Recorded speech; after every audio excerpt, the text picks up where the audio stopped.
Tignan mo tong post ni Doc Bad doon sa Facebook. Si Julie raw, one card tapos agad. Sige na, kaya na bukas para may time pa mag-heal. Sige, matulog ka na ng maaga para maaga tayo makaalis para konti lang. The next day.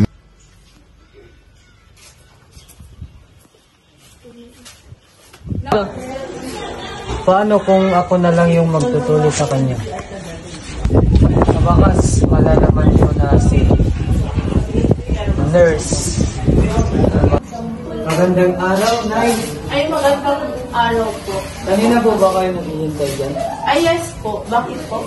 Ako na po magtutuloy sa anak niyo. O, Nak, narinig mo naman yung sinabi nung dumaan kanina dito. Pasok ka na at may magtutuli na sa'yo. Sige, Nay. Pasok po kayo rito.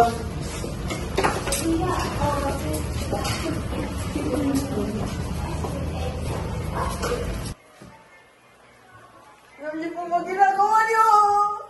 Kalma, itutusok ko lang ito. Oh, pwede na.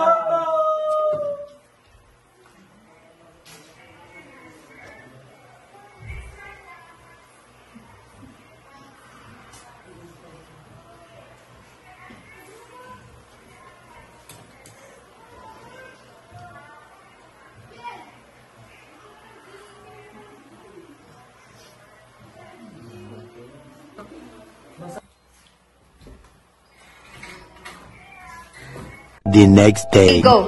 Naku, Nak, ba't nagkaganyan yung sugat mo? Di ba rin nagpatuloy ako kahapon?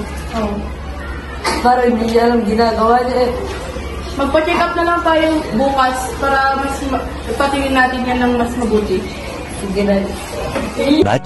Much later. Magandang umaga po, ma'am. Asan po si sir? Ay, magandang umaga din. Sinong sir? Yung nag-alok po sa anak ko na siya na daw ang magtutuli sa kanya. Ha? And sa pagkakalam ko, wala ako kahapon. Ano? So paano na yan? Pakitignan na lang kung baka mas lalala pa kasi yung infection sa ano niya. Sige. Sige.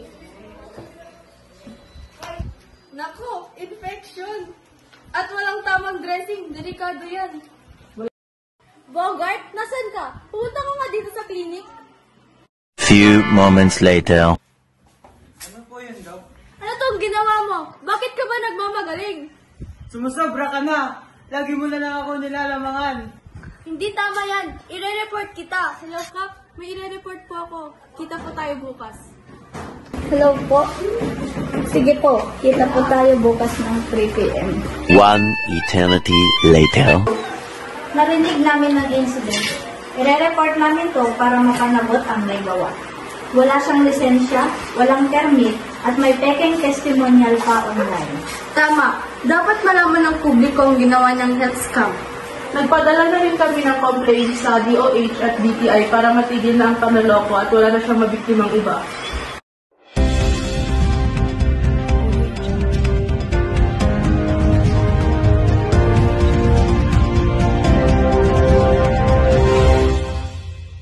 Kamakailan, nagkaroon ng libreng tuli sa health center. Maraming magulang ang nagdala ng kanilang mga anak, kabilang ng likod. Pero sa kasamaang palad, ang nagtuli sa kanya ay isang nurse na wala talagang sapat na kaalaman sa pagtutuli. Ayon sa report, dapat ipagpaliban muna ang procedure dahil hindi makakarating ang nakataralang doktor. Pero pinili ng nurse na siya na lang ang gumawa. Ilang araw matapos ang tuli, nagsimulang mamaga at may infection ang sugat ng bata. Narito naman ang salaysay ng mga magulang ng biktima.